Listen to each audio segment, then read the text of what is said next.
ceremony. Welcome to the Gaming Outsider Podcast. We're kicking off spooky season with answering questions from our community. As usual, most of them are video game related. In news, Microsoft made some massive changes to their Game Pass service, and people aren't happy about it. We got a bunch of new games to talk about as well, including Ghost of Yotei, Mega Bonk, My Child of Ages, and Eartheon. This is the Gaming Outsider.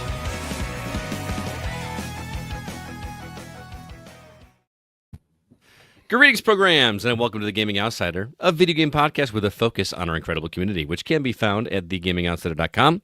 We also have a community at facebook.com/groups/thegocast and a Discord server. You can find a link in the show notes of this very episode. It is Monday, October 6th. I'm your host, Scott Clark, and joining me are my good friends, Mr. Zach Parkerson.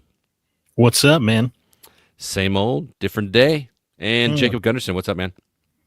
Not too much, just dying inside a little bit. Dying inside a little bit. Why do you say that? R2V2, man. It is a stressful time of year. It is a very stressful time of year, but it's going to be so worth it, right? Yes. Yes, it's going to be worth it. So yes, Jake and I are in crunch mode. It feels like every waking minute, every free minute is doing something to put out some kind of fire, make something happen, make a phone call, whatever. But it's going to be awesome. Hope everybody can make it because it's going to be a really good time, and I can't wait to see everybody. Let's go ahead and jump, though, into some of the games we've been catching up on. Jacob, what in the world is Granvir?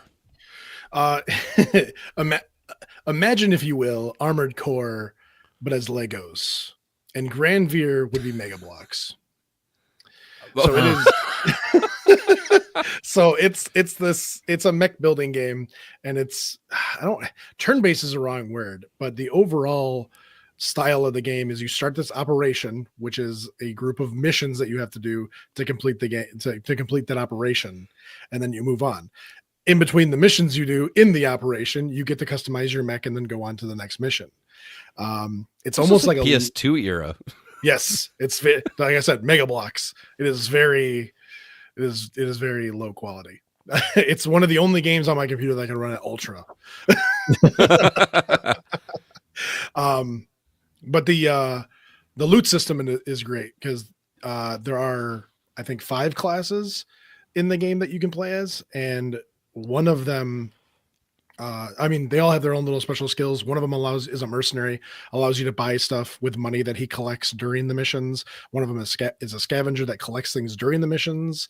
Other ones allow different ways to get loot, around. But yeah, then you go back to the game, and it's very time oriented.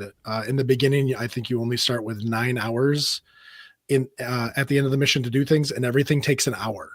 Or something, or like customizing your mech takes 6 hours, depending on which class you take. And so it's like your currency almost. Yeah, it is. It's it's basically a currency. So when you go and like up, do you often sing your currencies out loud? No, I tried it. There was a dollar bills, y'all. Resource management is the phrase that I could not think of. So you have ammo, money, and time. And those are the 3 things that you need to worry about. And you trade 2 for the other one, and then you worry about the 1 in missions, which there have been several times where when you start the game, you don't start with any of that stuff.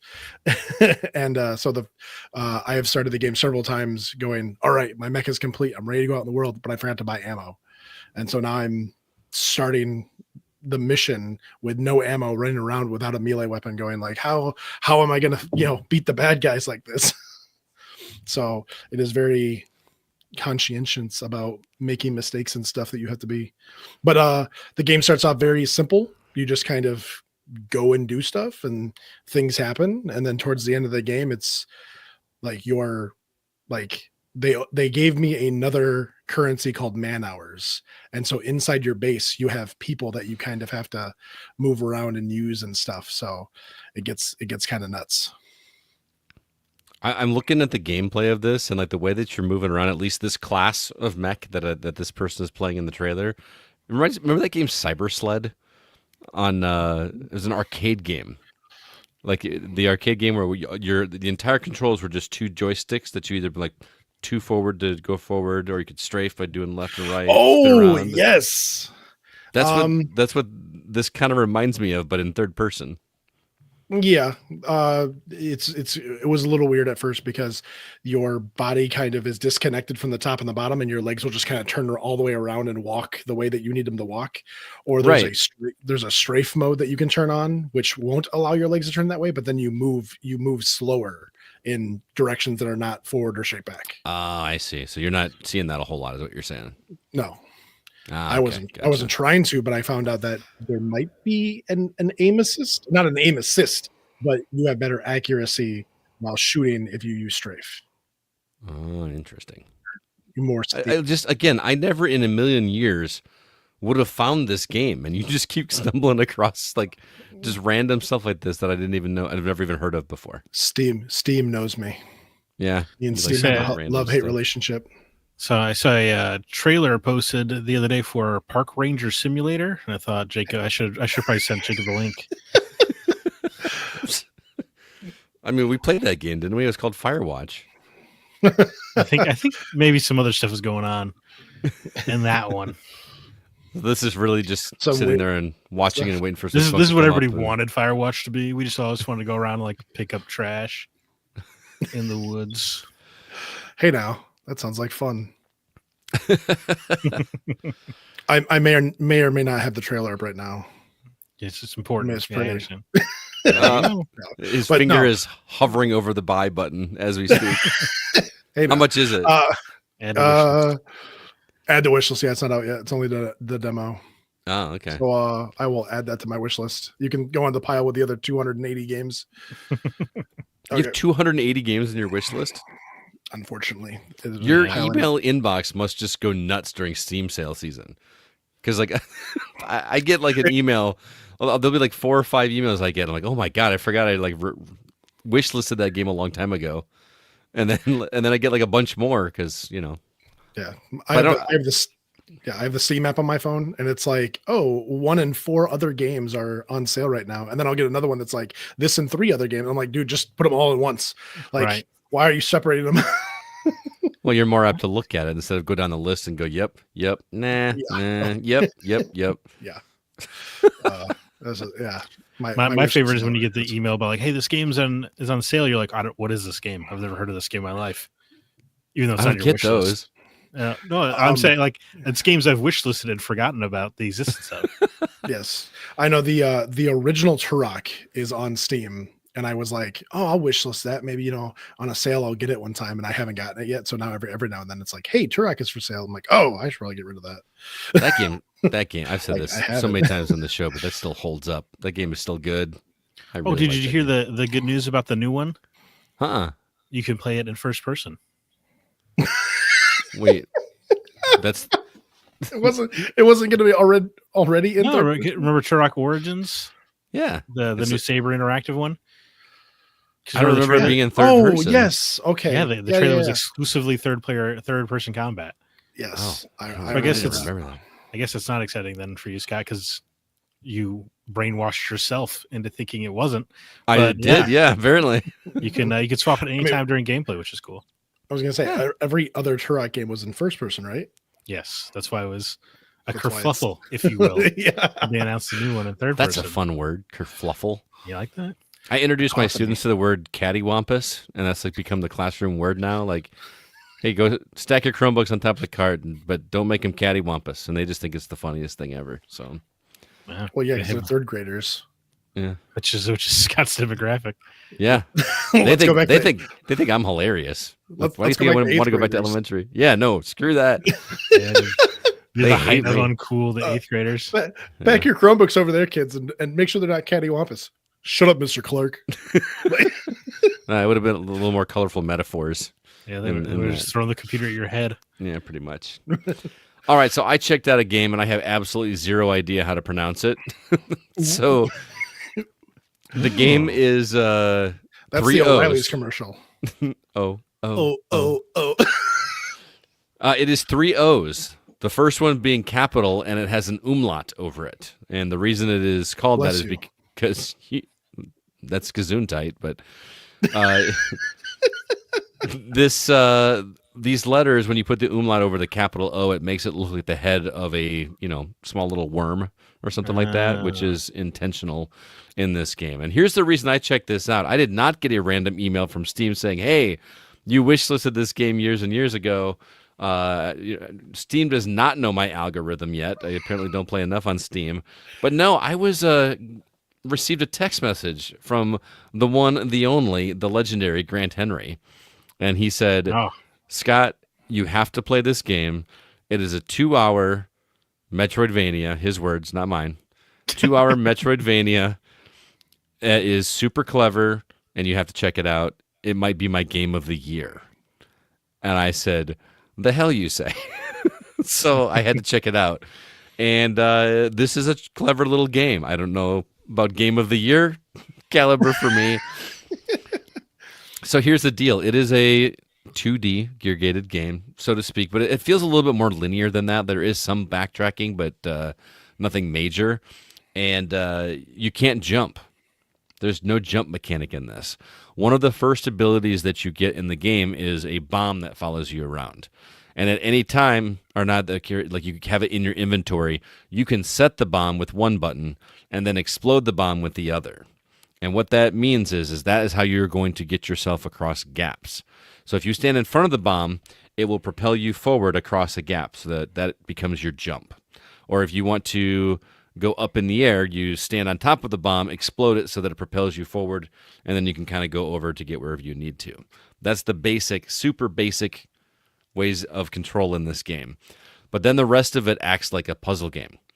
Like, how am I going to get across this pit of spikes that is covered with invisible blocks that when I explode them, these invisible blocks come back after a certain amount of time, so I have to figure out how to maneuver my way through that before the blocks come back and kill my character. It is fun little puzzles like that that are just easy enough that you're not going to spend a really long amount of time on any of them. It's charming, it's cute, it's very low res in terms of graphics.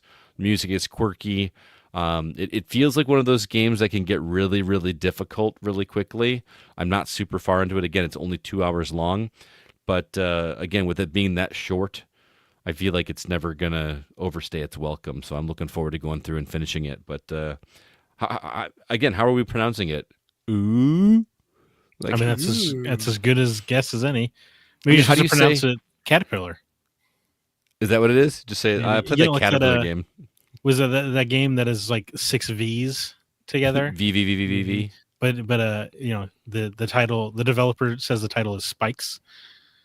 Oh, I did not know that. I've never heard that. Yeah, because it's ridiculous. Yeah. It's a ridiculous ridiculous. expectation to have on people. I still think this is pretty clever. I mean, looking at it, I'm like, oh yeah, that's the thing I'm playing as in the game. That's just kind of cute. So, how do you pronounce an O with an umlaut over it?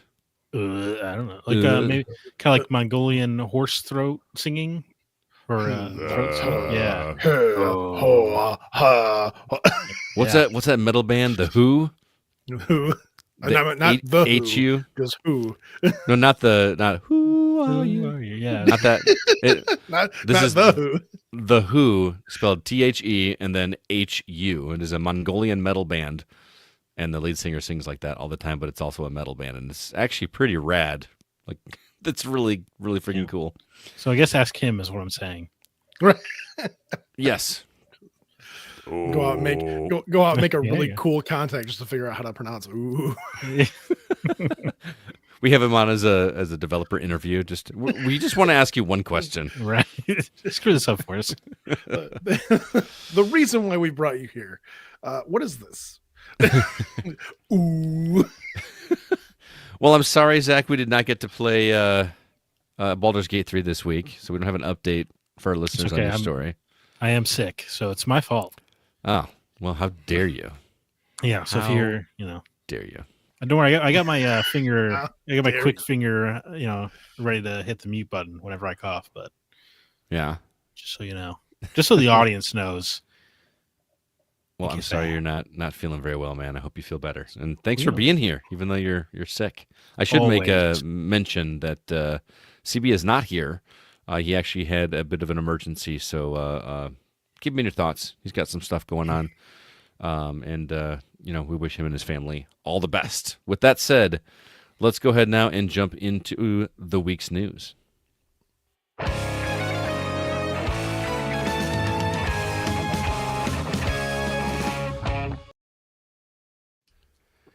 All right, let's see what we've got over on the GamingOutsider.com's news. We've got the Competitor, a new wired controller from Hyperkin that is available for pre-order now. It is available on October 29th.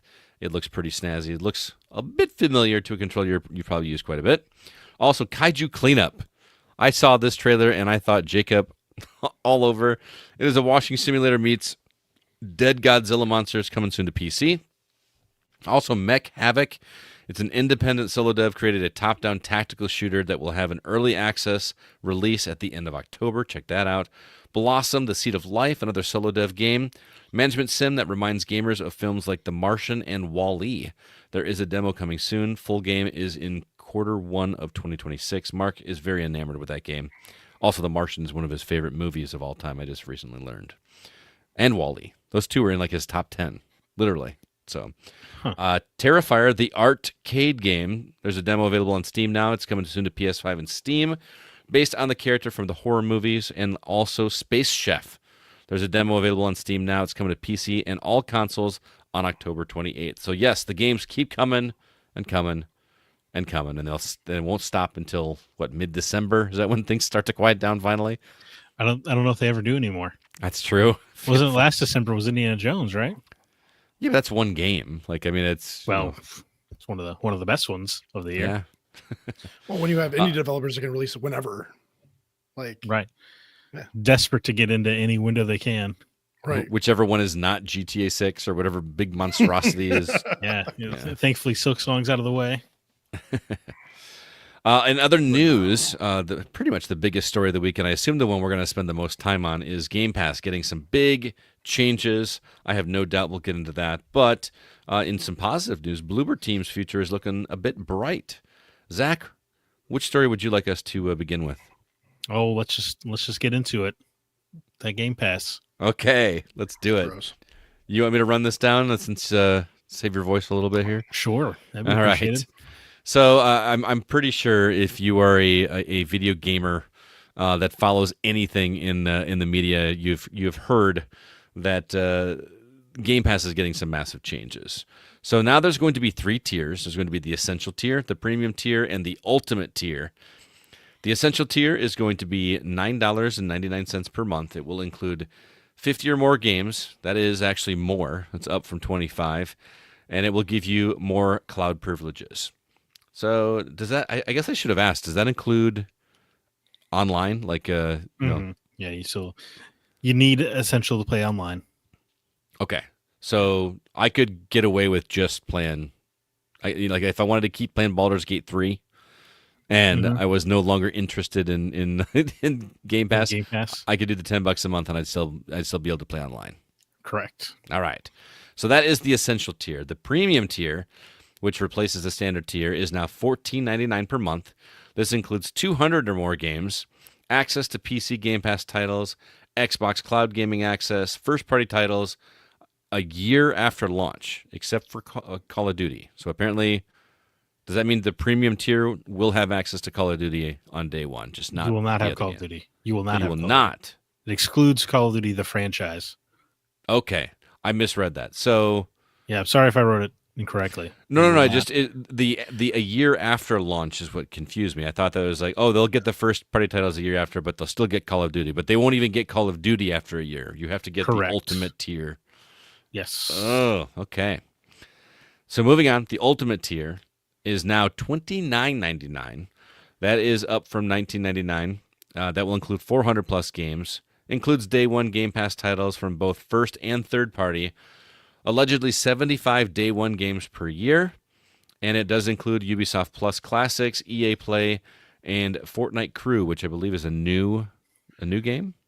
Is that right? No, it's a monthly membership exclusive to Fortnite. Like I think it gets you every month's battle pass or every season's battle pass and V-Bucks and stuff like that. And just to, for those of you at home, that is a 50% increase in the highest tier of Game Pass. And then PC Game Pass is also rising to $16.49 per month. That is up from $11.99 per month. And then DLC discounts have been removed in favor of rewards points. I have not looked into the rewards points at all. Is that like the ones I get for like using Bing, that I never spend? Probably. I don't. I also don't know much about their rewards program, but boy, they sure talked about it a lot during their little video. They seem to think people are going to go crazy for rewards points, even though you can't use it for memberships anymore, right? I didn't think you ever could. Okay. Unless I'm wrong. I don't do the. I know CB at one point was doing the like a list of 5 or 6 things daily that he could do to like rack up Xbox points, like simple things like log into the Xbox, fire up this game, whatever. He had like a whole system of doing this kind of thing, and I just never. I was like, I'm not doing that. I'm sorry. Like it's just not worth it to me. So. I'll be over here enjoying my life instead. Yeah. So I feel like this is going to be the majority of our news discussion because there's just so much negative stuff going on in the world as it is. This isn't helping, and I feel like, between the console price increase recently, the release price of the Xbox, the I can never remember the order of that thing, the ROG Ally Xbox X, what ROG X Ally, which is it? ROG. ROG Ally Xbox, ROG Ally X. God, I don't know. Doesn't matter, I guess. You guys know what I'm talking about, the handheld thing that you can play your Xbox games in. Here we go. Asus ROG Xbox Ally X. ROG Xbox Ally X. It just doesn't roll off the tongue at all. At all.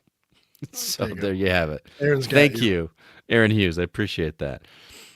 So I've talked quite a bit here. Jake, I know you're not like you're not a big Xbox guy. You're primarily PlayStation and PC. Yeah. So obviously you're not going to be. This isn't going to like win you over.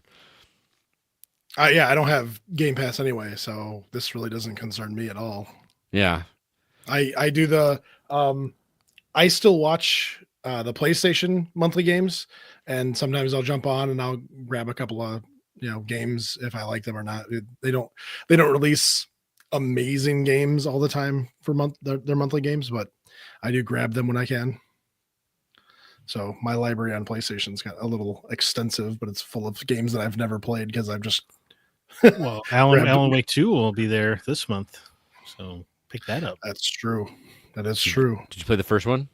I did not, but I did get it on one of the monthly games. Oh yeah, I think it was free last year. Yeah, dude, there is one moment in Alan Wake 2. I don't know if you've heard us talk about it, but you need to play it just for that one moment. Yeah, it's outstanding, and also for the other 29 hours of amazing gameplay and story. Oh, yeah. It's great, but if for nothing else, just so you know, quit the desktop. Oh. So this, but the reason I wanted to ask you is because you're not a subscriber. You don't even have an Xbox. You would think that Xbox would want to be attracting new people, and I feel like the way to attract them is not going to entail increasing the price and claiming that you're getting a better offer. I feel like part of their grab was to have games on day one when they were released. Mm-hmm. And from the sounds of it, like other than the Ultimates here, you don't get that anymore. Yeah, correct. I mean that was the promise of Game Pass. What? Mm-hmm. Why double your subscription when you can double the price of your subscription? And I just love how they're kind of marketing this as like you're getting more. Like, sure, you're getting 50 plus games a month for $10. Okay, I'm getting double the games at that tier. That's whatever. I'm getting what was it? The other one was 200 games now as opposed to what was it before in premium? I don't know, 200 plus games, 400 plus games. On paper, that sounds like an amazing deal. 400 games. Here's the issue. Time. Right. If all I were doing were sitting at home playing games all day long, this is an outstanding deal. And that's where I come across. And full disclosure, you know, I piggyback off of CB's Game Pass. I'll be direct with you guys. Not even, because if you play a game like me, I play a game for probably about a month. So if I spend that Gravere game I bought, it was $10. I'll play that for the next month. Okay, so that's $10. I don't have to buy a new game afterwards, but I have to re-up my subscription. Right. And the thing here is that subscribing to something like this, which I know this is what Xbox wants, right? Oh, yeah. I would be less inclined to go to other platforms and play things because I feel beholden to my subscription. I'm paying for the subscription. I might as well stay here instead of playing games on Xbox and PlayStation and PC and Switch, which someone like me, I don't want to only play games on Xbox no matter how much I love Xbox. I want to be able to play on other consoles. Aaron Hughes asked, am I wrong in that PC Game Pass isn't changing for this? No, it is changing. PC Just Game the Pass, price, though. I don't think any of the features are changing. correct. Yeah. It's It's going from $16.50 a month up from $12. Yeah, which it's an increase. also a significant jump. Mm-hmm.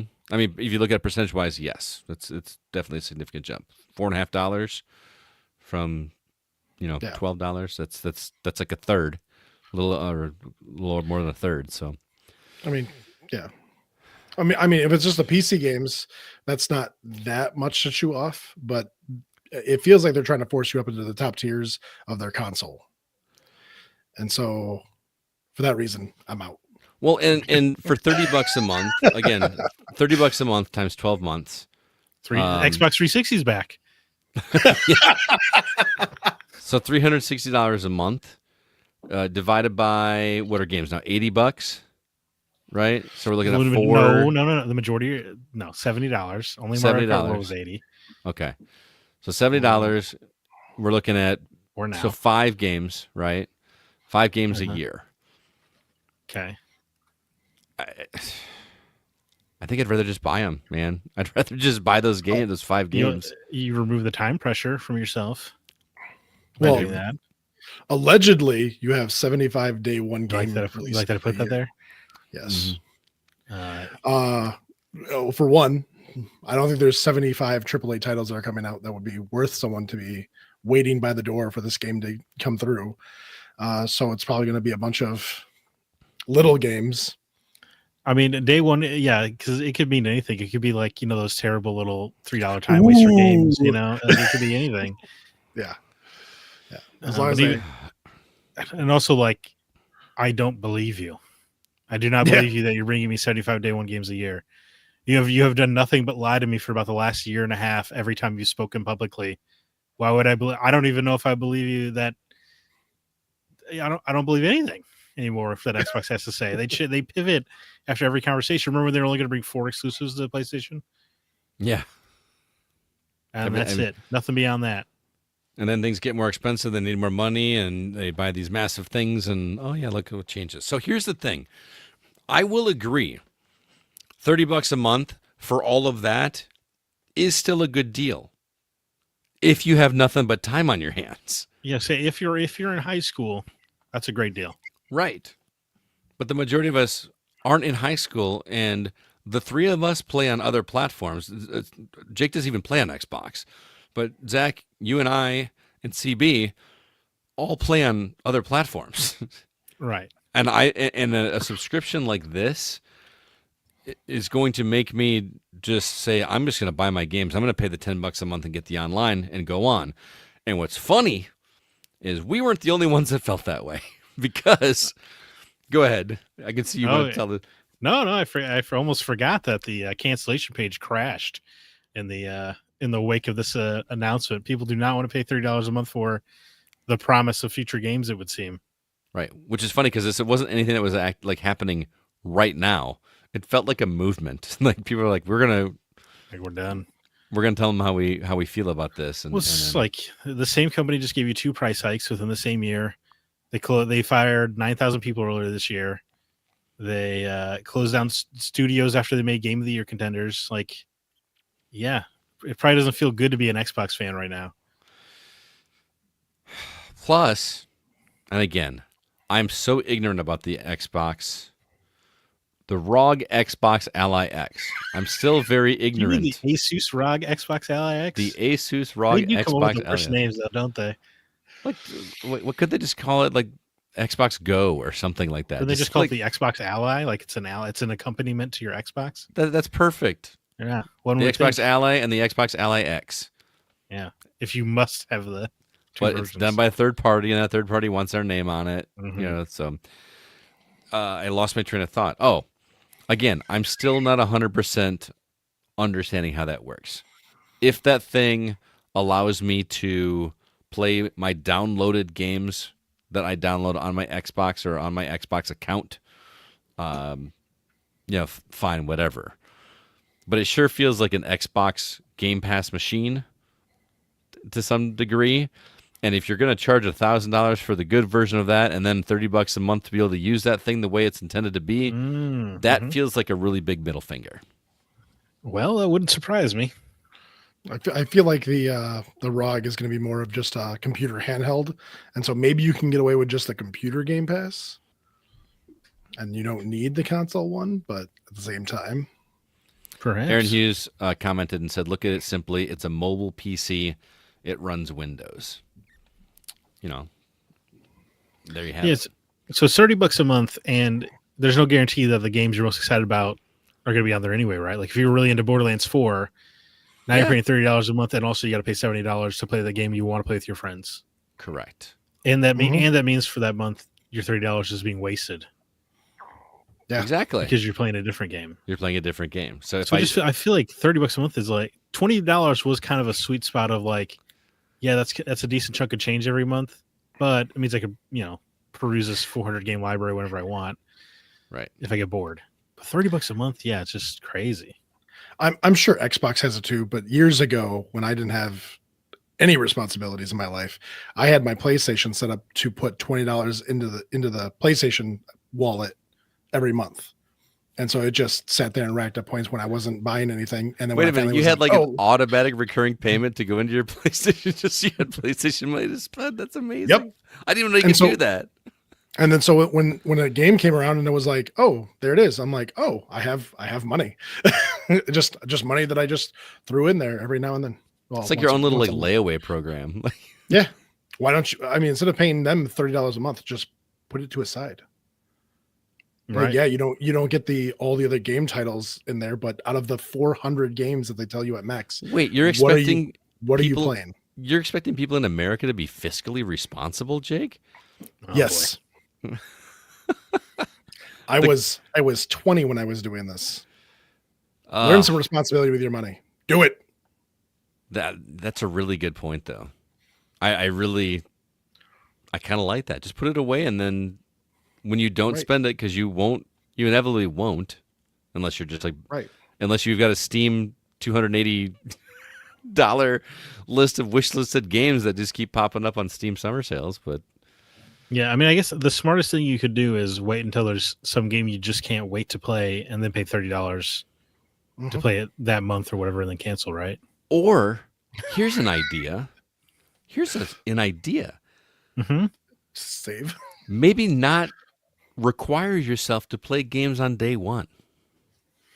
No. Shut up. Interesting theory. Wait 3 months, 4 months, 6 months. Pay significantly cheaper. I will say this in the state of how games are coming out nowadays. Yes, wait a month. Waiting to see if that game is actually worth it. Yeah, no, it's certainly smarter, but people like to get excited about things. They like to look forward to things and count down to events and be a part of a communal experience. I'm not gonna blame anybody for that. No, I'm with you. I'm part of the problem, right? I love being there when a game comes out and sharing in the excitement with other people. It's definitely part of it. Yeah. But I mean, I do feel like I'm kind of chasing the dragon for when like 8 big games came out every year, so like everybody was in on it. Right. But what are you gonna do? That's gone. So where are you at on this, Zach? Like, I mean, are you gonna cancel? Well, I also piggyback Okay. but off of Aaron Peterson of the Hollywood Outsider. But I mean, if he were to like tell me he wanted to cancel on principle, I'd be like, great. Yeah. You know, I'll survive without it, which would make the Xbox Series S pointless because it is You basically can't store just. anything on there. I mean, it has very little hard drive space, and it doesn't have a disk drive, Mm-hmm. so it is just a Game Pass box. And I only got it because it was $150 at Verizon. Right. I remember Weirdly that. enough, so it was just all right, fine. I'll use this to get access to their next gen exclusives. But then they didn't really come out with very many of those. Well, that's how they sold that console too. Was this will be your Game Pass machine? Right. Well, they also said like we're gonna have one major exclusive every quarter, and that was a lie. It's a very nice Maury Povich impersonation you just did there. Yeah, I think this just sucks. They continue to suck. I think Xbox has murdered all of its goodwill. It is especially unfortunate because it really felt like, after the Activision acquisition, they really had it lined up to where they could have done the Game Pass promise as we were promised a decade ago Mhm. of releasing like a big exclusive every month or whatever. But then that obviously got the Satya Nadella's eye over at Microsoft, and he's like, "Well, you got to get us this $60 billion back or whatever." Right. And here's the thing. I understand that it doesn't make sense. Like the math doesn't make sense for Microsoft to make money with this model. I get it. Mm-hmm. I totally understand that. But like you said, this is what they promised. That's why it bothers me. This is poor business decision making from somebody who's getting beat down 5-1. Yeah, you're from already PlayStation, behind. like you're operating like you're in the lead here. It also feels like, hey, we could do this and we could blame it on some stuff going on in politics right now, and just see what happens. We could probably get away with it, because as many people, like you mentioned earlier, went to cancel their membership on that day. We also know how gamers are, and all of a sudden things will be fine and they'll be back. But the difference here is that the alternative is just to buy games piecemeal, and then they're going to have a bad taste in their mouth. And if they have a PlayStation, they'll be like, well, I'll just go buy it on PlayStation instead. Right. And why wouldn't you? Mm-hmm. I mean, $30 a month. Yeah. Every 2 months you could buy a new game with that value. Like, it's just, I don't know. That's just so much money. And again, like I said, tying yourself to that one platform. Now, I understand that not everybody is like us and has every platform, of course, because we want to be able to review everything. Your typical gamer is probably going to stick to one platform and be there. Xbox is probably stuck. If you're just a one console family and you're on Xbox, it's a pain in the butt to go sell your console and buy a new one. You're going to lose money on it. I don't even know who you would sell an Xbox to right now that would be willing to pay you, a decent amount for it. Mm-hmm. It's just. But I mean, even if they lose 20% of their player base or their Game Pass subscribers, they're still making money. Yeah, hopefully. I mean, it's still going up. They're just not making it fast enough. Well, that's what I'm saying. Microsoft themselves are, right? Like, they're doing okay. Right. I'm Like talking. If all the prices went up and you get 20% of the people to leave, there's still those other people that are still paying. And so those people that left are still being made up for. Right. Yeah, we know that Microsoft is making money. We're talking about the Xbox division. Like, how much are they?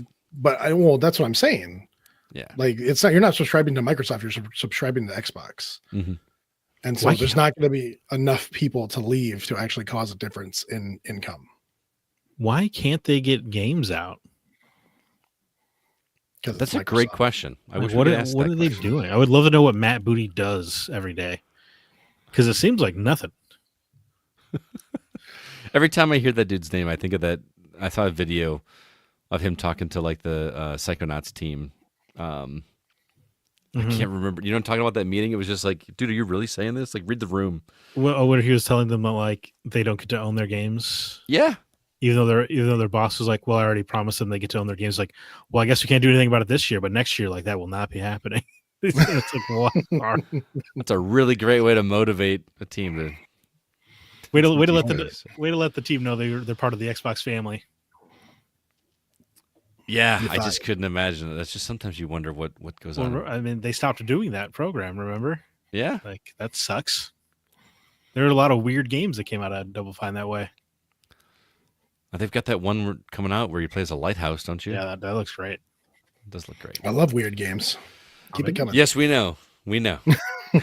Only it was a Lighthouse Simulator. I Anything almost else? played Paint Drying Simulator once. You're- Almost. Please tell me that's a joke. That's not really a thing. I'll link it in the show notes. Oh my gosh. I'll go to the bottom of the show notes and link it real quick. All right. Did you know, I do have one last comment, and that is pour one out for the poor woman who was in the commercial for this. Did you guys watch the actual like ad? No. Because it was very weird that it was not Sarah Bond, Matt Booty, or Phil Spencer. It was just this random woman. They just put her in front of the firing squad. And I just want to say my heart goes out to her. Did she just get blasted on social media? Or? Well, it's just like here's the worst news we've delivered to Xbox consumers in some time, but we don't want our faces associated with it. Now, I didn't watch it, but don't they try to spin it like this is a good thing? The very first thing she says, if I'm remembering correctly, is we've been listening to your feedback. All right. So if everybody's feedback was, I want to pay more for less, that sounds great. 50% more? I would love to pay more for worse deals. Sounds great. They must have been listening to the fans of Silk Song. We will They pay wanna you pay more more. money. We Which will is pay all the- you. Just put which it is- out there. Which is see, they got- $10 cheaper than 1 month of Game Pass. Yes. It would take you And a I- whole month to play. And I have 100 hours into it and still haven't beaten it. Oh my Jeez. god, that's a good perspective. Yeah, and most Oh, like indie games are 20 to 30 range. Yeah, you could buy Hades 2 and be good for a whole 2 months probably. Yeah. Or do you want to just give Game Pass for 1 month? So they're banking on FOMO. Right. Is really what it is. But you can't do that without exciting Game Pass exclusives. And as good as Doom: The Dark Ages was, I'm sure, I don't know if it's moving the needle that much. Man, I haven't heard about that game in a while. See, it feels like it came and went, which is part of a streaming. I mean, same thing that happens with Netflix movies, right? They Yeah, come, they go. exactly. Side effect. All right. I don't know if that's what everybody was expecting from me, but there are some people in our community that are still of the mind that this is okay, and I respect that mentality. Again, for what you're getting, it's a good deal. The online, the PC gaming, if you have that, all these games, the Ubisoft Plus. I think that's added. They didn't have the Ubisoft games weren't on there before, right? There were, not the classics. The old stuff wasn't now. I know EA Play was on there, so you get all that kind of stuff too. There's a lot in there, but there's just a reasonable employed adult is not going to be getting $30 of value of this each month. No. Nope. Yeah, it's definitely gone from I'll say subscribed to I guess I'll pick which months I need Right. sort of Yeah. service. Yeah, That's how I feel about a lot of the streaming services, like for sure. Yeah, Hulu, subscribe Netflix, when all there's that kind of stuff. I tend to wait for a show to be done, and then I'll just subscribe and watch it Yeah. all real quick. Yeah. Oh, new season of Severance is coming out. I will subscribe to Apple Plus again for that, and then cancel it Yeah. right when it's done. It's a strange model. And also the $30 a month is a good deal on paper if you want all of that.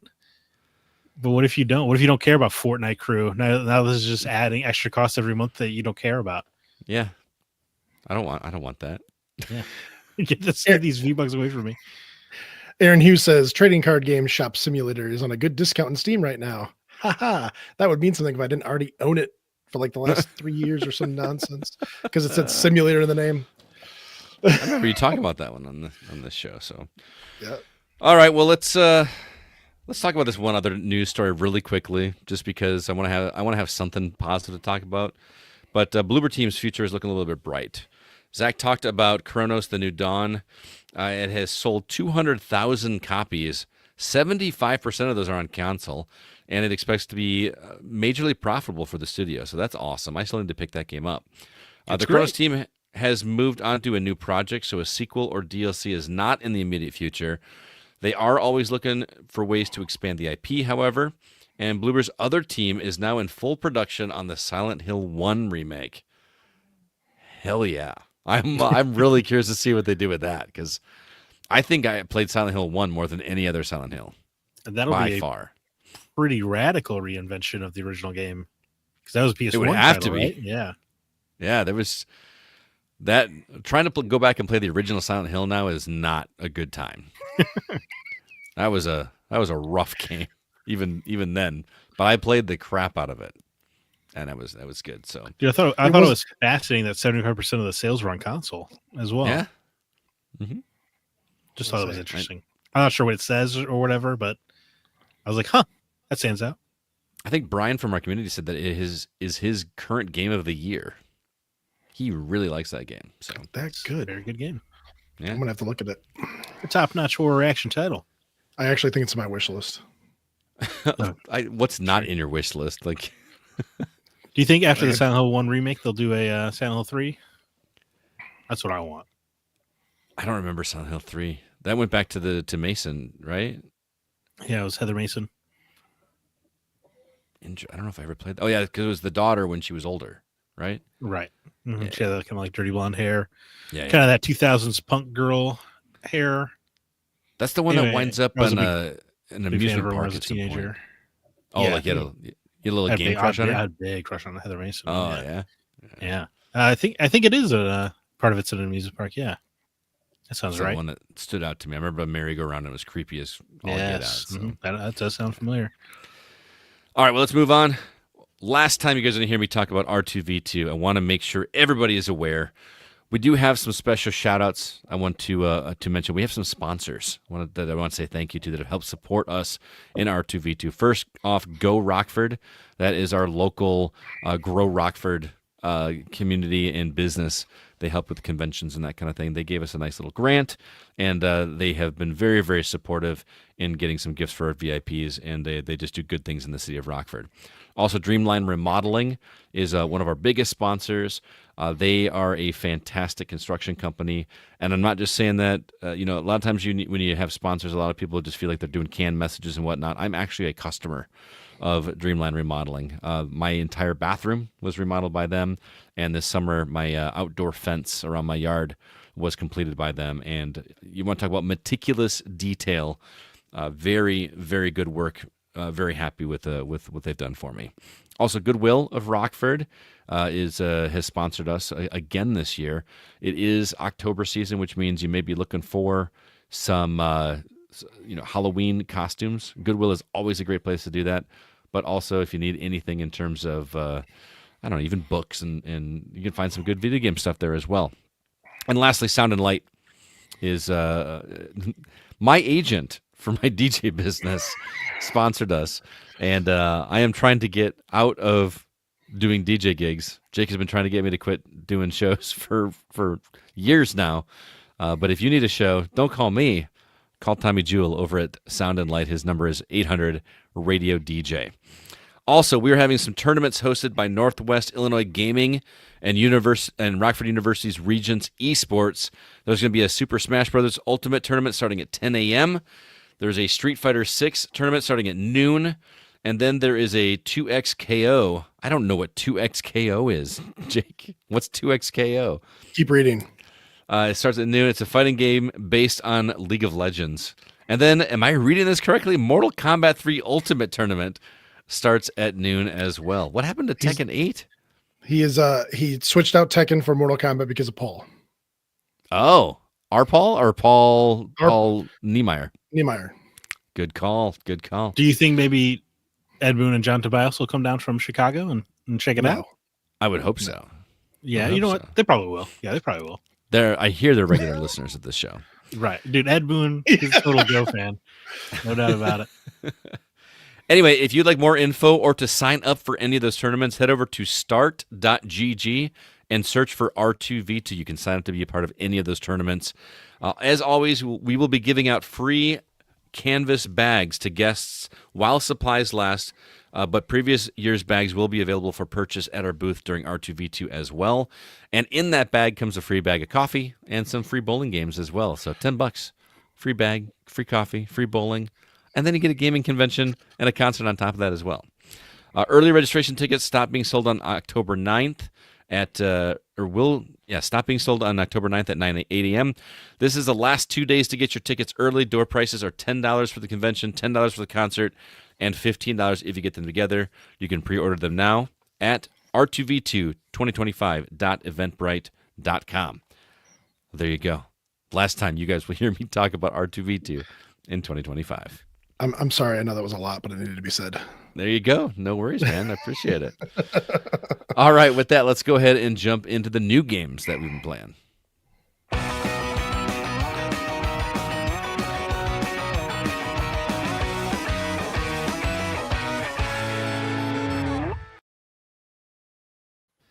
All right, Zach, what's new on the horizon that everybody can check out? Starting on October 10th, we have Little Nightmares coming to every console. And then Little Nightmares Enhanced Edition comes to PS5, Xbox Series consoles, Switch 2, and PC. Battlefield 6 is hoping to revolutionize the quieting franchise on PS5, Xbox Series consoles, and PC. And then Ys vs. Trails in the Sky Alternative Saga is a fighting game mashup of Falcom's two beloved properties that comes to PS5, PS4, Switch, and PC. Dreams of Another is a kind of ethereal third-person shooter coming to PS5, PSVR 2, and PC. You can solve crimes with the Peanuts gangs in Snoopy and the Great Mystery Club coming to PS5, Xbox Series consoles, Switch, and PC. And then you can blaze your own equine trail with Barbie Horse Trails on PS5, PS4, Xbox Series consoles, Switch, and PC. Hell yeah. Hell yeah. Later on of the week, on October 13th, you can make yourself queasy playing Reach, a first-person climbing VR game coming to PSVR 2 and Quest. You can get your race on once October 14th rolls around via NASCAR 25 on PS5, Xbox Series console, Switch, and PC. Or you can go looking for some cartoon adventure with Chicken Hair and the Treasure of Spiking Beard, which releases on PS5, Xbox Series consoles, Switch, and PC. And then get your groove on with Just Dance 2026 edition, PS5, Xbox Series consoles, and Switch. October 15th, Devolver's latest title, Ball X Pit. One of these things. Ball. There's definitely an X in there. They want you. It's important. So Ball Cross Pit comes to PS5, Xbox Series consoles, Switch, and PC.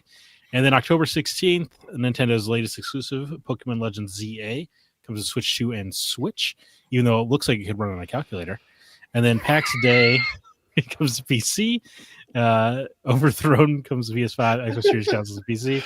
And then you can check for cabins coming off the assembly line for potential hauntings with the cabin factory on PS5, PS4, Xbox Series consoles, Xbox One, and Switch. So Jacob, I assume you're going with Cabin Factory. I'm going to go with Barbie Horse Trails. That sounds right. I just loved Barbie Horse Adventures on the PS2, so I have to. You've been harboring a love for it all these decades. That was PS2. I could have sworn that was PS1. I know there's an Xbox version, so I think it was Xbox PS2. Okay, I could be wrong. Actually, honestly, Overthrown looks great. It looks like that looks like something that would bring you joy. Since most things don't usually, but. What about you, Scott? Anything bringing you joy in this list besides Barbie, of course? Oh, dude, Ball Pit, hands down. That game, I played the demo, and it was a situation where it does not carry your progress over. So as soon as I reached like my peak and got my fill of the game, I was like, I don't want to go anymore because I want to start a whole new game. That game is really great. Can't wait. Wow, happy to hear it. As for me, I guess I would go with Little Nightmares 3. Yeah, I saw that coming. Little Nightmares 1 and 2 are great. This Ys versus Trails game sounds fun, but it's a fighting game, so I feel like I can wait for a sale on that. And we laughed at the title. Chicken Hair and the Treasure of Spiking Beard looked kind of cool. It looks like a Kid Uncharted to me. Yeah, it looked like it looked fun. What's the movie with the cop bunny? Zootopia? Zootopia. It looks like Zootopia if it were an actually good game. Yeah, I think this is some kind of foreign animated movie, perhaps, this Chicken Hair. Is it? Okay. I think so. But whatever's going on, it looks fun. I can't deny it. I agree. And the cabin factory, it looks like that looks kind of cool. Like you're gonna think I'm crazy. I got Portal vibes, not from the gameplay, like the shooting portals and going through, but like somebody watching what you're doing. While you're trying to discover. I don't know. I feel like there's a lot of mystery to be had in that game. I think it looks fun. The cabin factory will be added to my wish list as well. Yes. Yes. I think it's only like $3 on Steam. $3? Yeah, I think so. It's like dirt cheap. Wow, I did not expect that. I'll bet you that's a real Easy. short game then. I'll wait for it to be on sale. He wants value for money. Right. Oh my goodness. I mean, you could get like, a tenth of a Game Pass subscription for that. Like, That's true, yeah. I should just buy that game 10 times. it'd still be a better deal. You give it to 9 of your friends. Zach, you got to play out Ghost of Yotei on PS5, and I'm a little jealous because, my goodness, I love Ghost of Tsushima so much. I have heard that this game is shockingly similar in presentation to Assassin's Creed Shadows. Certainly not in presentation because there are actual cutscenes with motion capture in Ghost of Yotei, Yeah, I mean, which was that not wasn't the right prominently word. featured in Shadows. It's got a very similar setup, if that's what you mean. That's what I meant. Yeah. Where a young girl's family is murdered in front of her by a bunch of people in Japanese masks, and now she's got to go figure out who they are and track them down Right. for revenge. Yeah, Kill there's Bill. that. Or 1,000 samurai movies.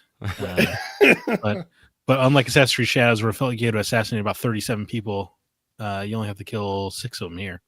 Nice. So that was going to be my number one question. Does this feel condensed like Ghost of Tsushima was? The open world does, like the size of it, but it feels denser than Tsushima. Okay. So I feel like you don't go more than 5 feet without something happening. Chase a fox or something. Well, you can chase a fox, find a hot spring, find an altar to pray at to level yourself up, but also you'll just get like people might run up to you on the road and ask for your help, or you might because you can make your own little campfires now. Sometimes people will just come up to you while you're camping to converse with you, or as the game progresses and you get more notoriety, bounty hunters will come after you. So it just feels very alive. Okay. I have to play this game. Did you ever play Tsushima? No. Oh, What am I just go do doing that, back? man. All right. You guys keep talking. I'm going to look up Ghost. I mean, whichever one you want. They are pretty similar mechanically. Okay. I do think the combat here is more interesting to me because instead of stances, you have different weapons that you need to switch to.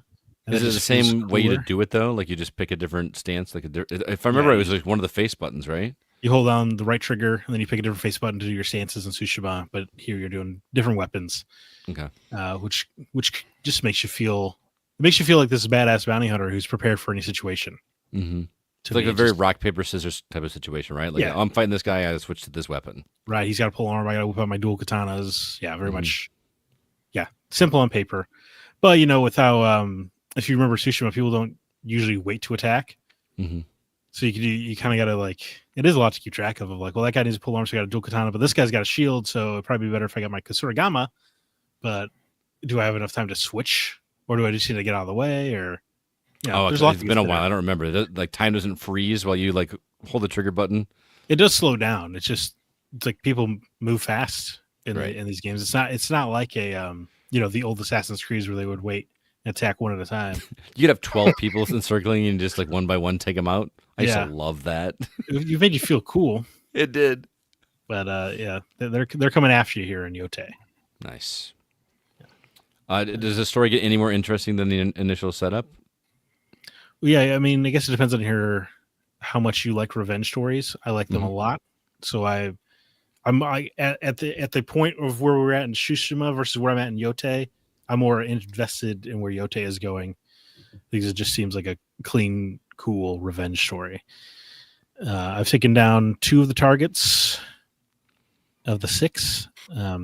Although that's a bit of a misnomer because you take one down as a tutorial. Hmm. The intro to this game is hella cool, Oh yeah. dude. It's pretty awesome. Obviously, no spoilers here, but man, like that first hour, I was feeling electric. I was ready to kill everybody on that island.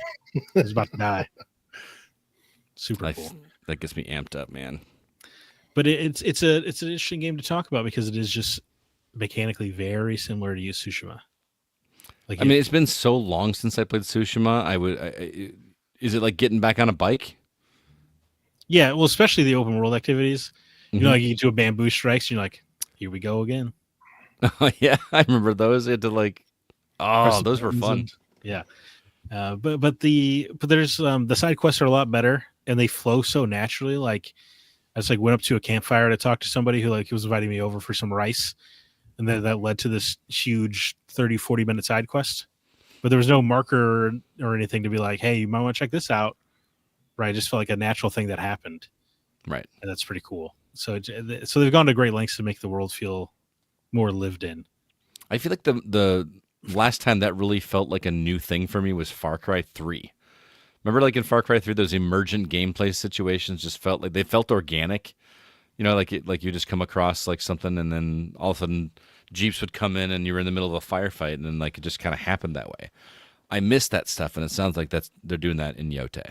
Yes, it all feels very organic, and there's you can there's just like little touches everywhere, like you can find your own bounty posters, and they change with more detail as the story progresses. Oh, that's kind of clever. Like they start to know what you look like a little bit more and more. Yeah. Mm-hmm. Oh, that's cool. It is pretty cool. And then and I was surprised that I've only gone after like one of the main targets for real, but it was like a 4 to 5 hour quest chain in a row. So like the Yotei 6 are going to take a while to dig down. But it's so hard to stay focused because every 4 feet I got to do a fox den or a shrine, and you can't say no to these things. That's how it was in that game, especially because there weren't so many. But you said it sounds like it's a lot more going on here this time around. It feels like there's more density. But Are we just getting old? Do you think? Because like it is possible that we're getting old, but I think like so. It feels like there's probably less hot springs or shrines than there were in Tsushima. But there are also there are additional activities like gambling dens or bounty targets. So they've kind of like, so it's dense, but it's more variety is the word I would use. Yeah. So like there's less repetition to the open world checklists. Gotcha. In my experience. So should I need to play this, right? As a fan of Tsushima, this is a must play. Yeah. It's if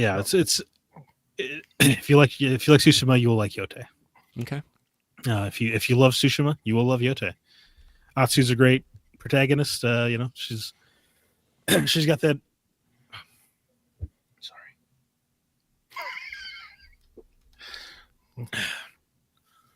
She has very much that. Sorry, man. You good? It's harder on a live show. She has a lot of that drifter coming to town energy. Ah, okay. Which is super cool. First blood. Yeah, it's just like wanders into an inn.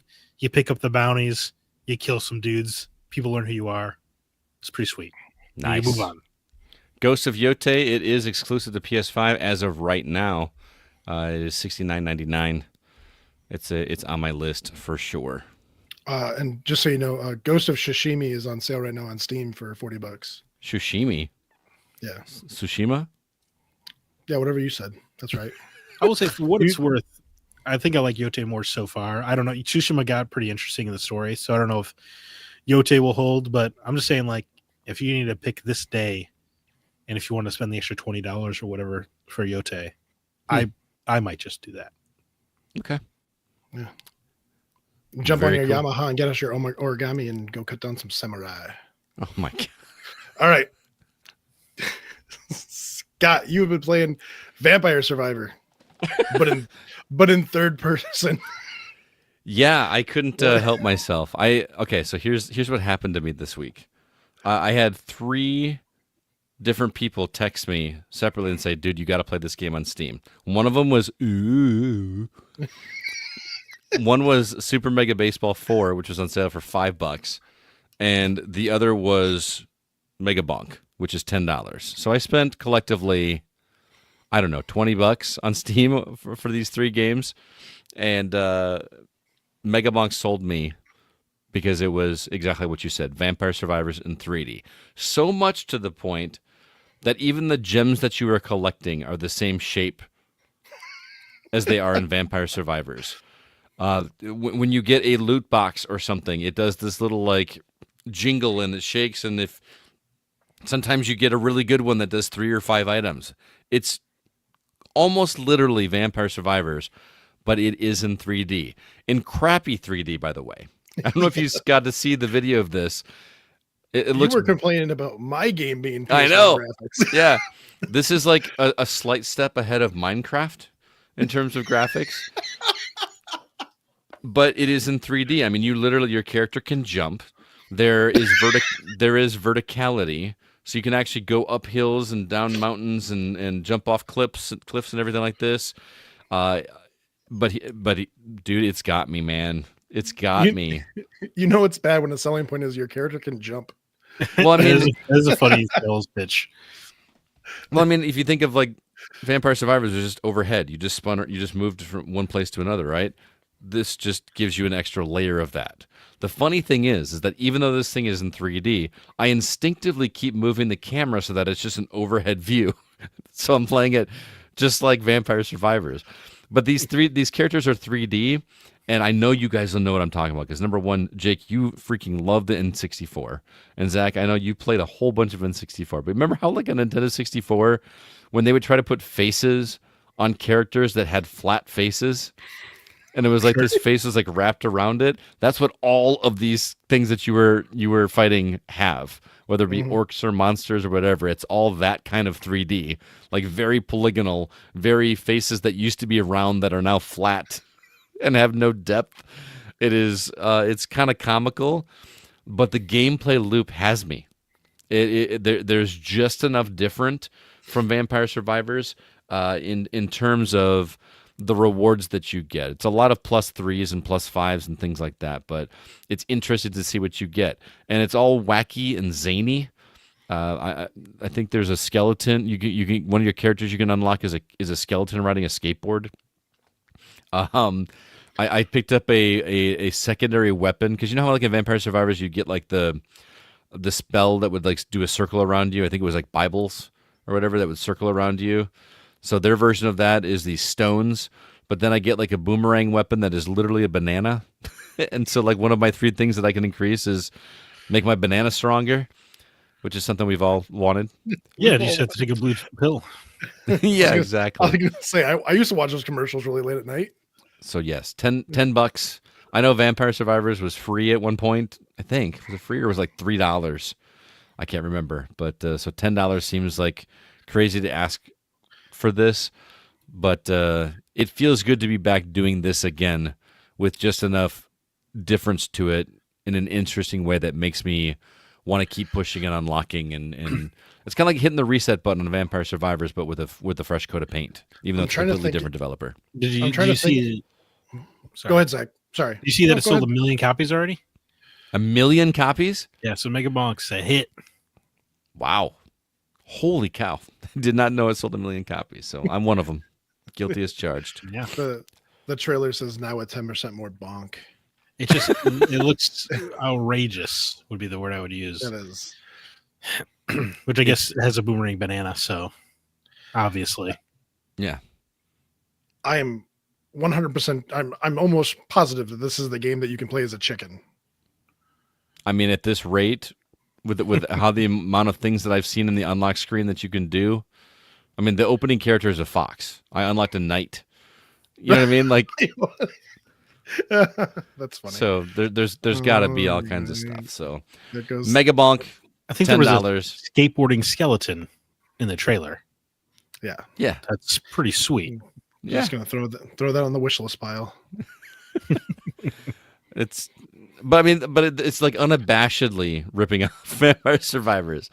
You know, like almost even worse than Darksiders ripped off Zelda. Like that's pretty blatant, right? They're not. They didn't even change the color scheme of the gems. Like it's like blue and then red, or blue and you know what I mean, and then the yellow ones and the red ones, and like I don't know. It's just pretty cool. So that is Mega Bonk. Highly recommend it.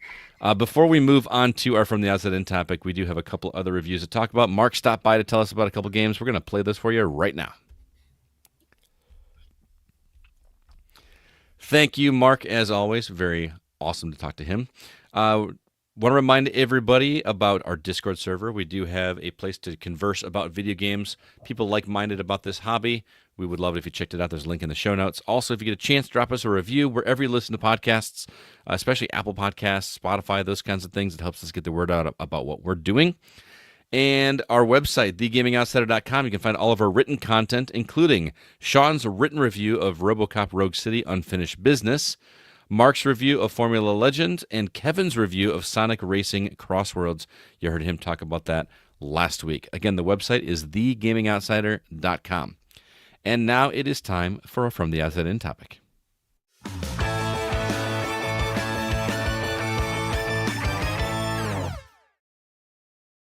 Every first episode of the month, we ask you, the Go community, for video game-related questions for us to answer here and have a good conversation. Here's what you guys asked this month.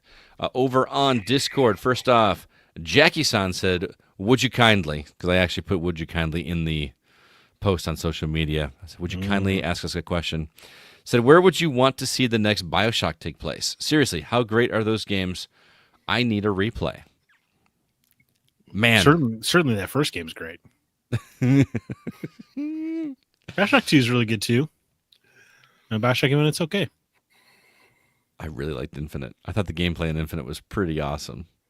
Come on, man. The flinging around on the little like train tracks, the skyhook, that was pretty cool. It was neat. It was a very combat oriented game, especially by the end.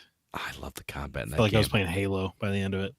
I remember fighting, like, weren't they like George Washington robots? Something like that. No, there's a lot of neat stuff in Infinite for sure. It's just not. That's why it was okay. I haven't played that one in forever. I would love to go see if that still holds up for me or not. It's got a great. It has an iconic, timeless line, which is wonderful. There's always a lighthouse. Mm-hmm. So that's something. That counts for something. So where would you want the next one to take place? We've been underwater. We've been in the sky. We've been in space, I guess, if you count the I know they weren't the actual releases. What were the original one? System Shock? Yeah. Yeah, I guess space would seem like a natural next step, but some years ago, the details that leaked on BioShock 4 said it was going to be in Antarctica, and that sounded cool. That sounds cool. So I would just be into that. The frozen tundra of Antarctica, like there's just a city under the snow, basically. That's pretty good. I like that. So I would say that sounds great. I'm into that. Under the ice caps, I don't know. Yeah. Jake, did you play the BioShock games? No, unfortunately. Okay. But I did say space because I just felt like the general progression of the BioShock games were just going up. Yeah, or in like further. the crust of the earth or something, I guess. You go even further down. See, that's what I was going to say was subterranean. I was going to be like, underground, like surrounded by lava. Like a colony, like an ant colony, but human sized, underground. Surrounded by liquid hot magma. Yeah. Man, now you're making me want. I have that BioShock collection. I think in multiple places. I think I played on Switch. I did always want to play that the Infinite DLC. They go back to Rapture. I did play that. That was good. Yeah. Yeah. Well, that first game was a real moment in history, huh? It really was, man. I mean, just for so many reasons. Like the hacking things seemed like very fresh at the time. That wasn't done before, right? It didn't feel like to that degree where you were hacking turrets and cameras, perhaps in System Shock, but we poor console Neanderthals wouldn't have known about that. Right. It was, oh man, just like I can hack this flying robot to go like fight for me. Oh man. And like the whole 1-2 punch thing at the beginning that they taught you was like my go-to. That's all I wanted to do for the entire game. Electricity and wrench. Yep. Electricity Well, Wrench. and then all these interesting, political commentaries and objectivism and these interesting ideas that video games certainly were not exploring at the time. So Absolutely. it was kind of punching above the industry's weight at the time narratively. Jackie-san, if you like those games, I highly recommend reading the book Rapture by I cannot remember the author's name, but it kind of tells the story leading up to Rapture's fall. You learn about all these characters, and man, that's a really fun read.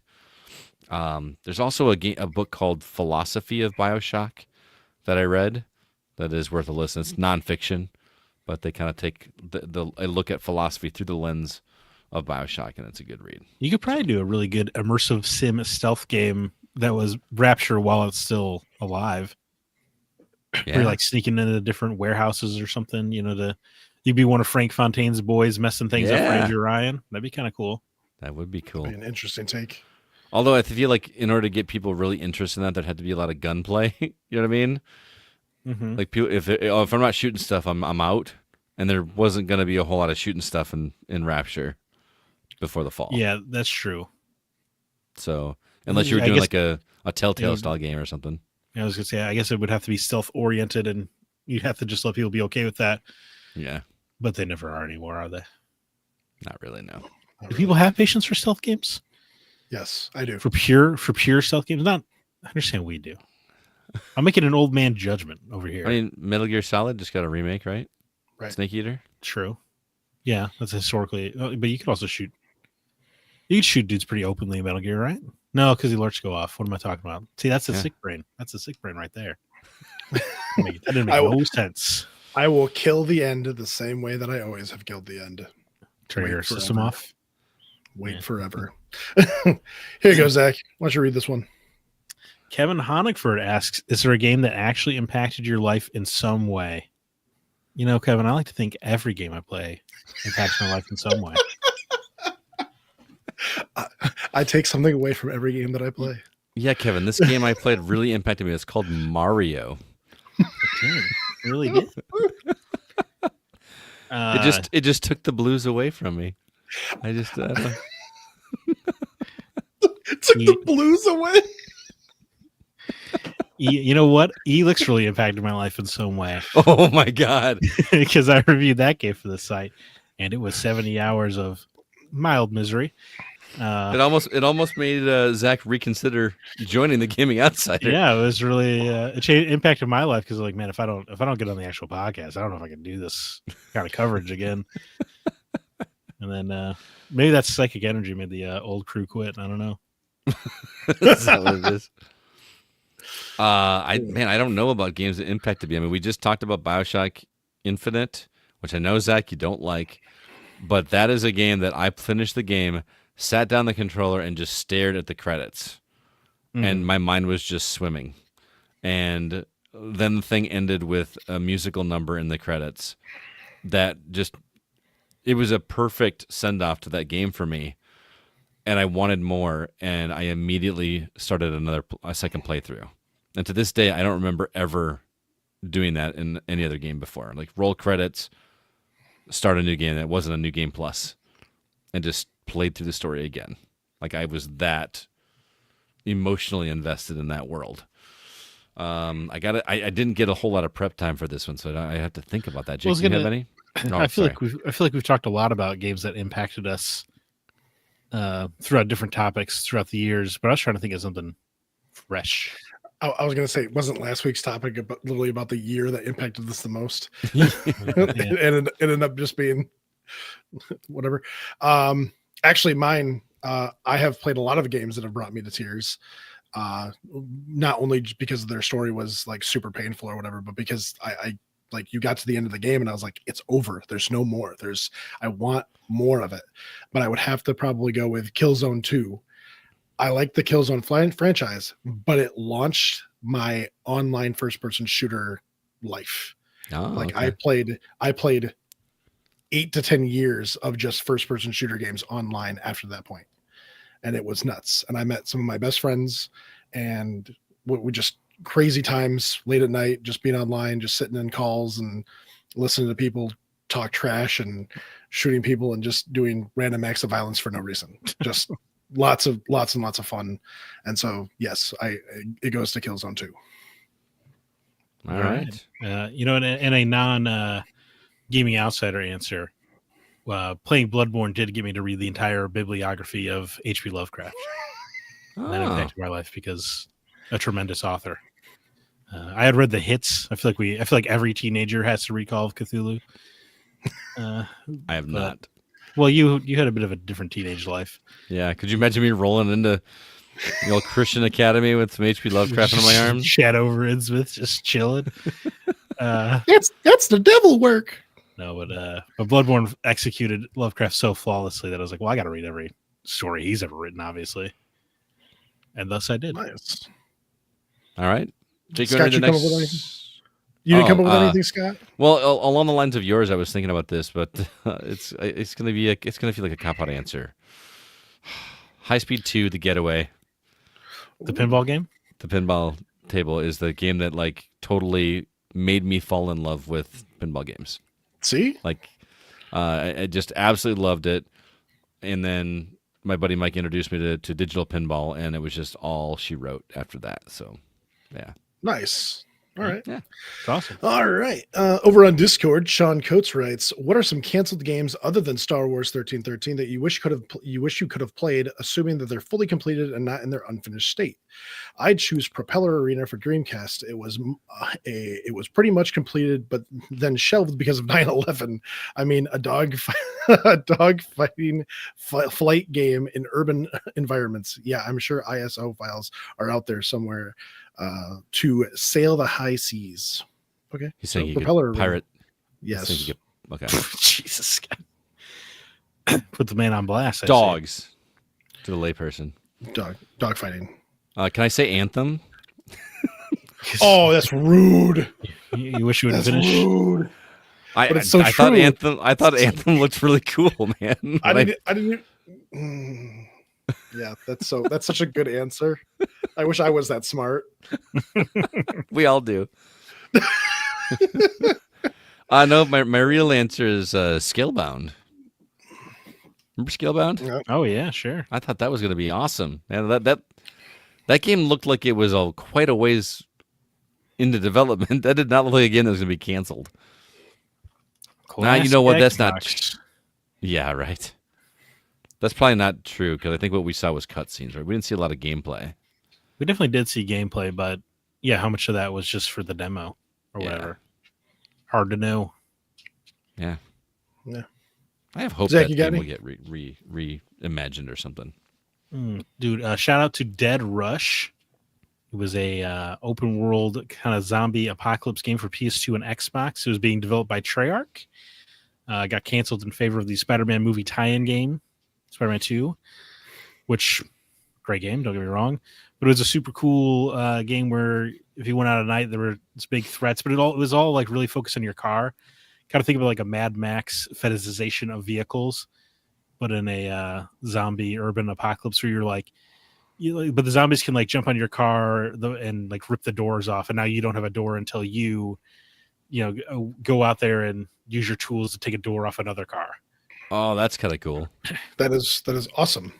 And you would just say it's kind of like Ship of Theseus seeing your car through this environment. It just looked really rad, and I had this interesting because on the surface it just seemed like kind of like low level monsters and zombies, but then they kind of tease in the first magazine article that like when you go to because it was in New York, if you went to the Hudson River, the giant tentacle monster would come out and try to thrash you. So obviously there was even more wrong with the world than just these monsters, and it just seemed interesting, super cool.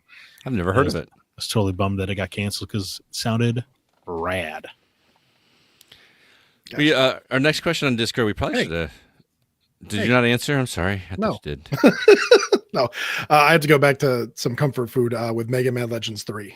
Oh, Because they had the first one, the second one, then they had the Bon and Tron game, and then they were going to make a third one, and they decided not to.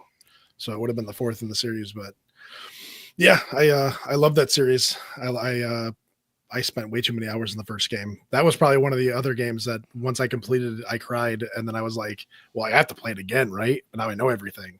There's nothing for me left to explore. And I like slugged through the second playthrough. I remember kicking cans a lot in Mega Man Legends, where you could do that. Yep. Now, were you a fan of Mega Man? Like, yeah. Okay. One of the first games I ever played is on the original NES was one of the Mega Man games, one of the numbered ones. And I just nope, I don't remember which one it was, but I loved it.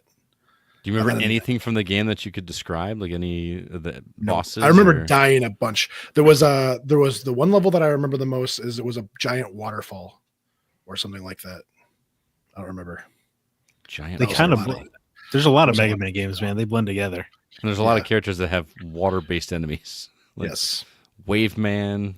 Was there a Water Man? There had to have been. Splash Woman. I remember that. Splash Woman. That was like 9 or 10, wasn't it? Yeah. Yeah, I have no idea. But I fell in love with Mega Man, and then other things came out for Mega Man, and I was the reason I ask is because I grew up absolutely loving Mega Man, and I could not stand Mega Man Legends. I could not. I thought it controlled like garbage when I was a kid. It did. It controlled like Dookie. You right and left turn were R1 and L1. But you either got used to it or you lost. Yes. And Jacob and I were no losers. No. Nope. And I never grew out of it. But man, even the second game, I was like, I really hope they fix that. Like we have 2 sticks now. They should be. Nope, they didn't fix it. Yeah, I never did finish, or I never did play 2 or Tron Bon, unfortunately. Tron Bon plays nothing like the original Legends. The other ones. It's like a puzzle game, right? It's it's kind of a I don't even know what you would call it, like an extraction shooter. What? But you have so the goal of the game is to collect $1 million zenny, $1 million, because your family was kidnapped because they took out a loan that was too big and they couldn't pay it back. These are the bad guys, by the way. You're playing as the bad guys. So they were kidnapped by a bigger bad guy, and then you go and rob banks and stuff as Tron Bon with their little soldier people. She's a woman of the people, if you ask me. Yeah. So she made all the little robots. They're all named. They're all named numbered, but they all have their own little special quirks and personalities and stuff. And so you just send them out on missions, and then you go rob banks and knock over houses and stuff. It's actually really funny. Yeah. It's kind of a cute little game, but I also never played Command Mission. That was Mega Man X, right? Mega Man X Command Mission. Yeah. That was a fun game, but the unfortunate aspect of that game is I think I was playing it on the GameCube, and I loaded it up and it goes, well, your file is full, like your save card is full. And I was like, oh well, I'm gonna play it anyway. And then I got like 30 hours into it and then never saved it. So you never finished it, or did you? I didn't finish it. And then I was like, well, I'm not gonna go back and start it all over again. So I don't want to play that game so bad. The joys of not having a memory card anymore, let me tell you. That's pretty nice. All right, the next question comes from Drew Ross. I feel like we should have asked this one during our topic, but with prices continuing to climb across gaming, how will you handle this hobby going forward? 2 words: backlog. I think it might be 1 word. Is it? There's a hyphen. I don't think it's 2 syllables. Backlog. There you go. Yeah. There you go. The politically correct term. Do you really think you'll be able to do that though, or we have to keep up? Not while I'm doing this.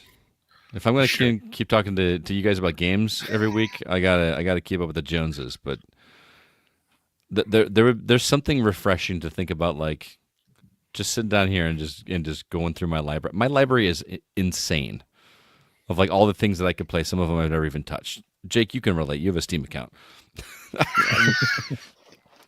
I bought Shadows Assassin's Creed Valhalla, like everything, and it was on sale for whatever, and I never downloaded it. You can't say no. It'd be stupid not to get it. Right, yeah. Exactly.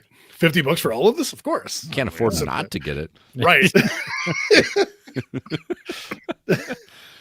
But in all seriousness, like my answer to that for the past however many years I've been doing this podcast is to pursue relationships and get review copies from developers.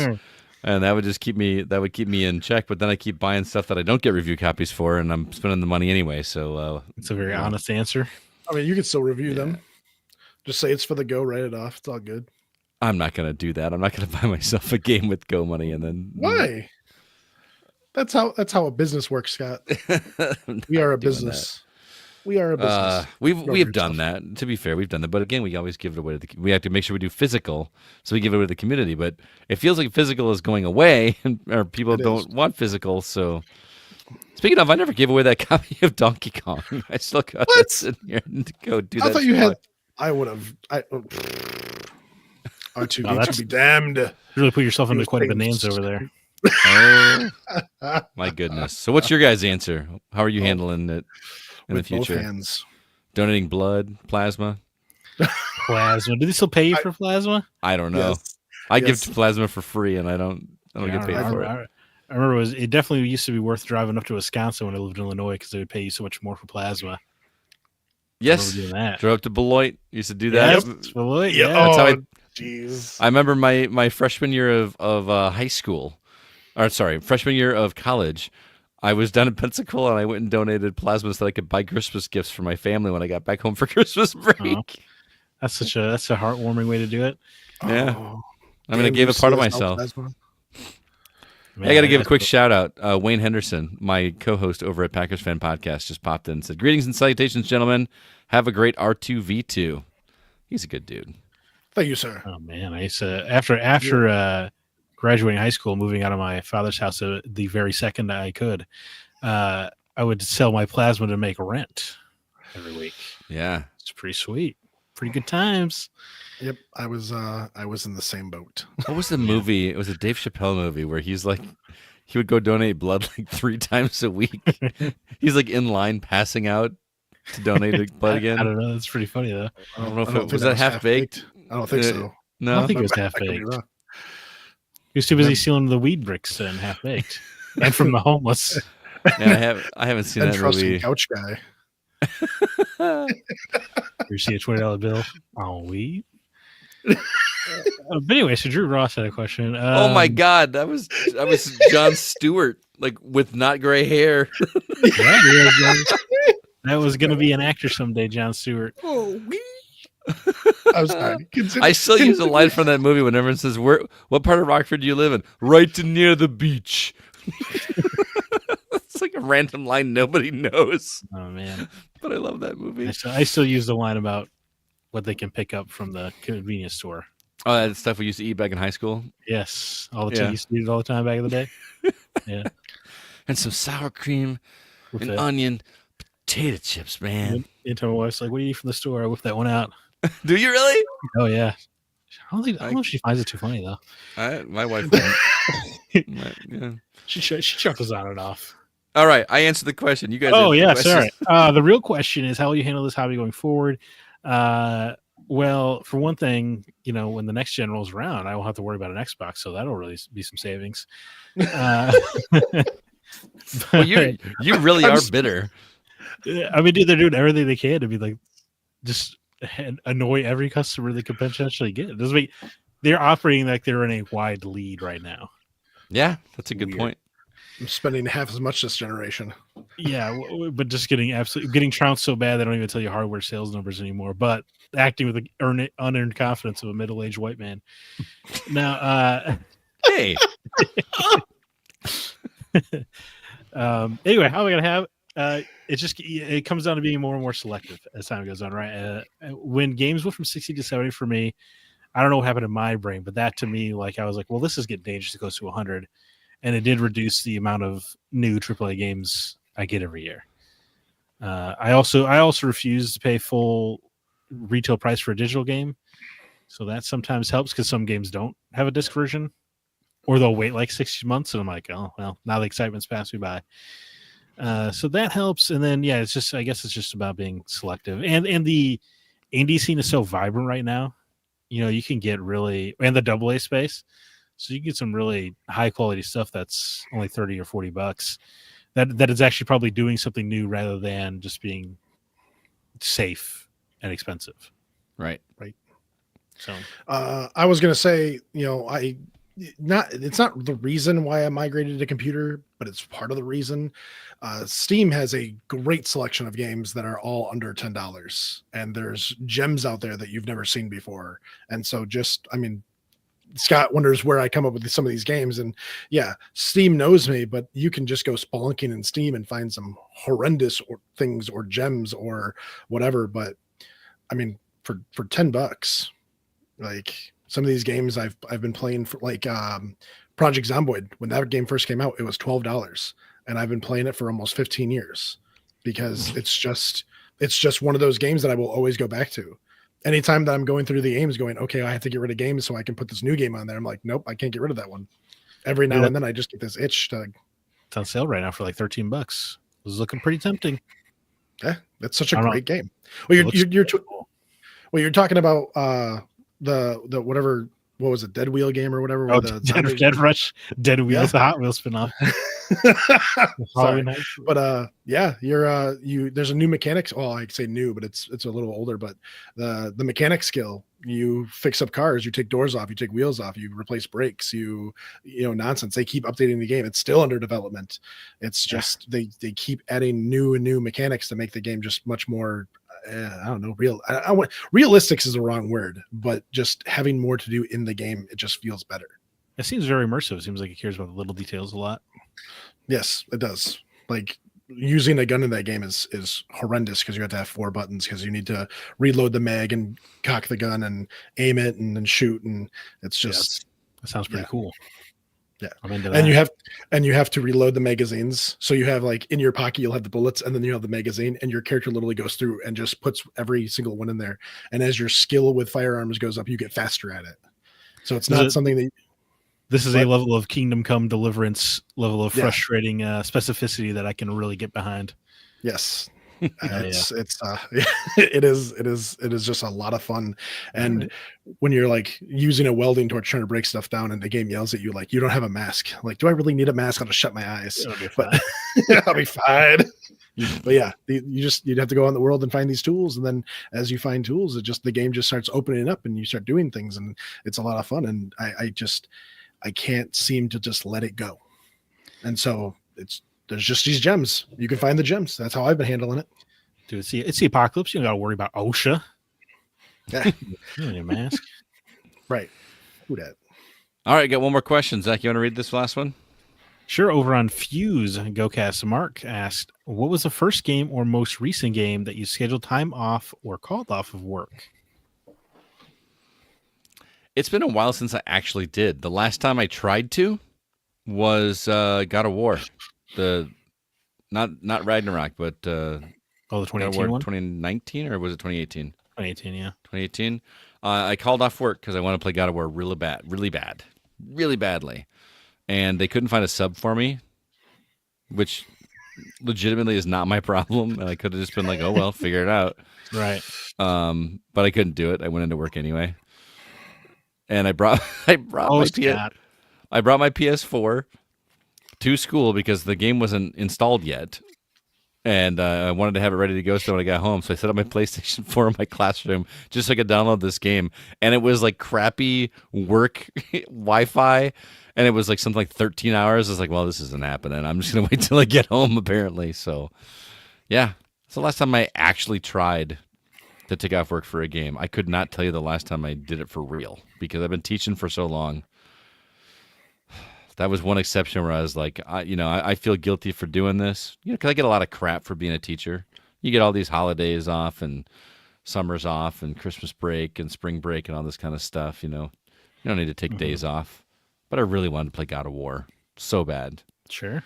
And then I wound up not doing it anyway. I just went to work. How dare you use your own time however you want, Well, I mean, it was my work time. I mean, no, I'm just the people giving you crap about having spring break off or whatever. Yeah, I've been dealing with it for a long time. Yeah. What are you gonna do? What about you guys? I mean, I think as recently as Kingdom Come Deliverance 2, I took the day off. So yeah, I am unafraid to at least take a day off for a new game. Yeah. Especially big long game like that. Taking one day off, playing 12 hours, I'm barely getting started. But trying to think of like other ones. I remember I called in late to work to finish Firewatch. I remember that. That was pretty funny. Really? because it was only, what is that game, like 3 or 4 hours? Yeah. And I started it before my afternoon shift. I was so into it, and I was like, I think I'm almost done. So I just called in Starbucks and be like, hey, just like, I don't know what's going on. I had something with my car. I'm gonna be a little bit late, guys. I'm so sorry. And then so I went to work like an hour and a half late that day to Was it finish worth it? Firewatch. I know the ending of Firewatch is contentious, but I thought it was great. Yeah, it's a good game. Big fan. Jake? So I don't think I've ever called into work or taken the day, but like I do play a lot of hours of video games in the day. But there's one time specifically that when Oblivion came out originally, me and a buddy of mine went and picked it up. He was on Xbox, I was on PlayStation, and we locked ourselves in my bedroom for 3 days. We went and got like a 24 pack of soda, 2 gallons of ice cream, and just sat in my room for 3 days straight and just played Oblivion. Oh, That's wow. awesome. I love that. And then finally my mom came and was like, this room stinks. I mean, one of my fondest memories is going to the midnight launch of Resident Evil 4 with my best friend, and then just sitting there and playing through it all in one straight shot, and then immediately starting New Game Plus. Nice. Like, it was just, dude, the energy we had. The youth is wasted on the young. Right. All the energy, and all I want to do is play Resident Evil 4. I did something similar. I didn't make it all the way through, but me and my buddy Mike, Bioshock 2 released, and we each bought a copy. He came over to my house, brought his TV. I had my TV. We each played our own game. Like, we didn't like pass the controller or anything. We played our own game, sitting in the same room together. Played through like the majority of Bioshock 2, and that was a good time. What was one of you better than the other? I think it felt like a race, even though it wasn't actually a race. So I kept, because me, I like to explore and take my time and do this, and I kept hearing cutscenes that I hadn't heard from him. So I was like, I guess I better go to the main mission. Well, you know what I mean? So we wound up being neck and neck for the most part, but yeah. Just I see like Scott and his friends sitting in the room, and like Scott's having a hard time on one of the puzzles or something, and like he's like 3 or 4 hours behind his friend. Shut up. Well, that was fun. Thank you so much for the questions, everybody. Stay tuned for next week's topic. We'll have that posted on the socials in the near future, but that's going to do it for this week's The Gaming Outsider. Thanks so much for listening. This episode was was produced by Kevin Honeyford. Kevin Honeyford performs the episodes. It was performed by us. Like, you want to be honest. Produced by Kevin Honeyford, and all the music you hear was written and performed by Grant Henry of Stemmage and Metroid Metal. Also a big fan of Ooh. His website is stemmagemusic.com. Please be sure to email us if you have any questions or concerns. Our address is feedback@thegamingoutsider.com. Zach, do you have any parting words or recommendations for our listeners? Yeah, dude. So for many years, when my wife asks me something and I go like, I'll always do this weird beat in my head where I go, sure, yeah. And it means nothing to anybody. But the other day, because I was sick and unemployed, I was like, where the hell did I get that from? So anyway, I went on a giant research rabbit hole. I had to post on Reddit, which is on the tip of my tongue, to try to get to the bottom of this. But anyway, all of this to say, it's from a song from Disturbia. I think it's called Taper Jean Girl. Wait, the movie Disturbia? Yeah, the movie Disturbia. Like with Shia LaBeouf? With Shia LaBeouf, yeah. Okay. And it plays while he's checking how far he can go on his ankle bracelet. Anyway, okay. Very specific story, I know, but I wanted you to know how weirdly specific this was. Because I'm saying all that to just say, so I rewatched Disturbia, and that movie kicks ass, dude. That movie rules. It's like Rear Window in the modern age, right? Yeah, for sure. With a little teenage energy, and Shia LaBeouf, I think, is he was a great actor before he lost his mind or whatever. Right. Yeah, I think it was awesome. My wife had the never girl seen next it door? somehow. I don't know the actress's name. I don't remember who it is. I just remember thinking she was really cute back in the day when I watched that movie. The movie agrees with you. Yeah. They really play that up. Yeah.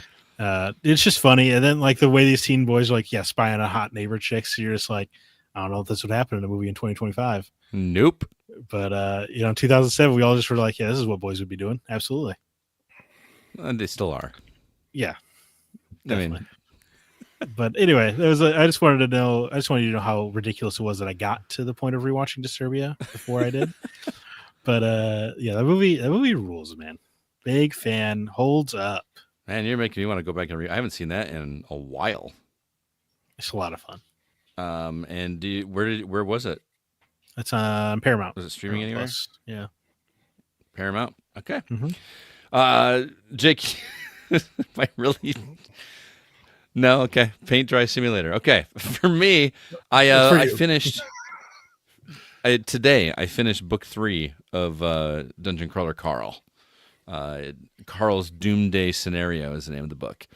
This one was a little bit long in the tooth. I feel like the book was a little bit longer, and it had this whole train theme that I just did not jive with me as much as the first 2 books did. I think I'm still going to keep going with the series.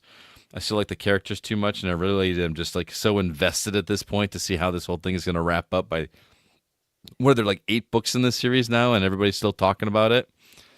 So yeah, I just want to keep talking about that series because I want more. I finally got Nate, our producer, to listen to it, and he is like obsessed. He thinks it's really freaking great. It's pretty good. So yeah, Dungeon Crawler Carl. All right, that's it.